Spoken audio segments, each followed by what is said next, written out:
छत्तीसगढ़ प्रदेश Congress committee द्वारा छत्तीसगढ़ शासन की शराब नीतियों को लेकर, खनिज संपदा को लेकर, जल और जंगल जमीन को लेकर दंतेवाड़ा जिले के बचेली से लेकर दंतेवाड़ा तक पदयात्रा और इंद्रावती बचाओ आंदोलन पदयात्रा शिक्षा न्याय आंदोलन 5 जून से 10 जुलाई तक 4 चरणों में करेंगे। स्कूलों के बंद होने, शिक्षा अभ्यर्थियों के भविष्य को खतरे में डालने, हजारों शिक्षकों नॉन टीचिंग स्टाफ की नौकरियों और प्रमोशन को खतरे में डालने के खिलाफ प्रदेश भर में होगा आंदोलन।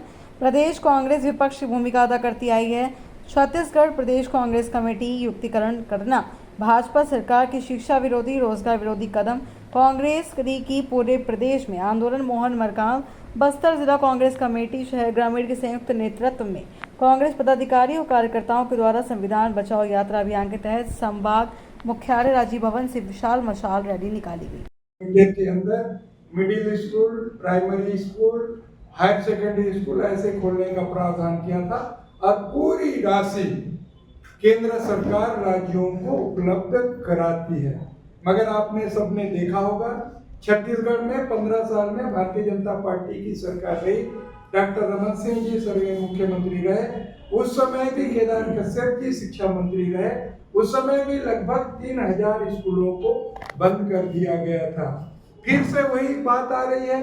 विष्णुदेव सरकार आने के बाद लगभग 10,400 से अधिक स्कूलों को युक्तियुक्तकरण के तहत बंद करने का निर्णय लिया है।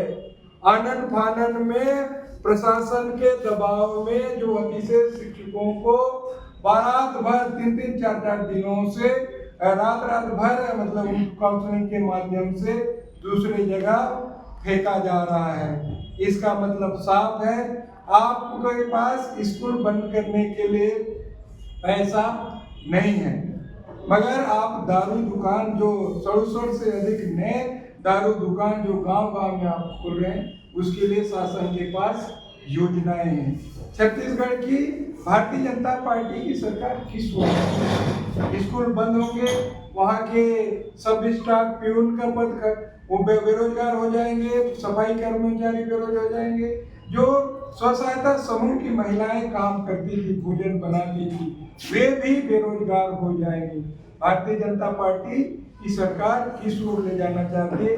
हम लगातार मांग करते हैं भारतीय जनता पार्टी की सरकार से कि स्कूलों को बंद ना किया जाए। जो शिक्षा के अधिकार के तहत जो स्कूलें संचालित थी, उन स्कूलों को यथावत रखा जाए और जो बच्चों जो जैसे भोजन हर व्यक्ति के लिए अनिवार्य है, उसी तरह शिक्षा भी हर व्यक्ति, हर परिवार और हर बच्चे के लिए अनिवार्य है। आप अंदरूनी क्षेत्रों में जाएंगे, 10 किलोमीटर 15 किलोमीटर में अगर स्कूलें बंद हो जाएगी, वहाँ के बच्चों को स्कूल जाने का मौका, पढ़ने का मौका नहीं मिलेगा। कहीं ना कहीं भारतीय जनता पार्टी का जो दोहरा चरित्र है वो देखने को मिलता है। सरकारी स्कूलों को बंद करके प्राइवेट स्कूलों को सीधा ये लोग फायदा पहुंचाने का प्रयास करेंगे।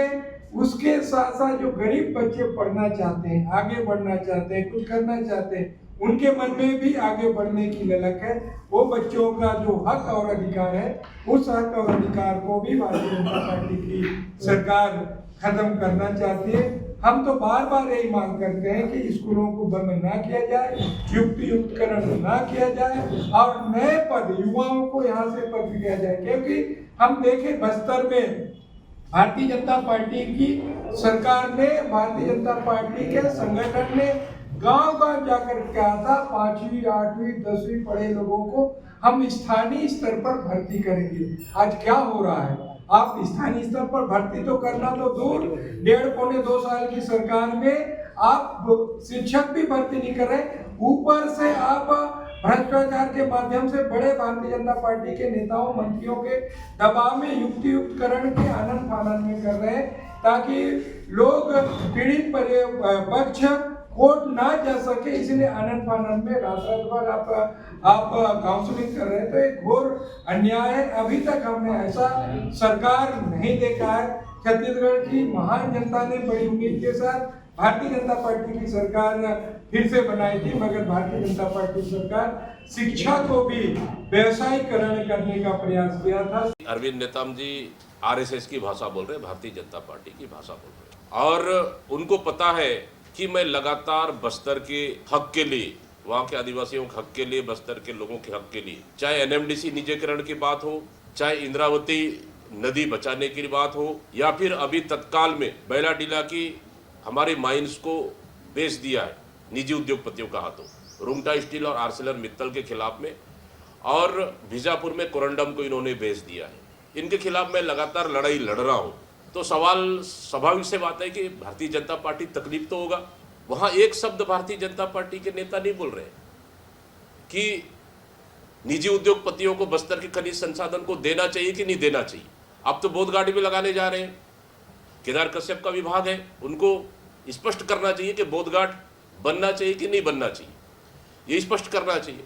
अब भारतीय जनता पार्टी तो लड़ नहीं पा रही है, तो अब बुझा हुआ कारतूस को सामने कर रहे हैं। कहीं कोई दिक्कत नहीं, मैं चुनौती देता हूं केदार कश्यप और अरविंद नेताम जी को कि बस्तर की जल जंगल जमीन खनिज संपदा की बात करें। हाँ, अगर जाति धर्म की बात करना है तो चुनौती देता हूं मैं, साबित करके दिखा दे।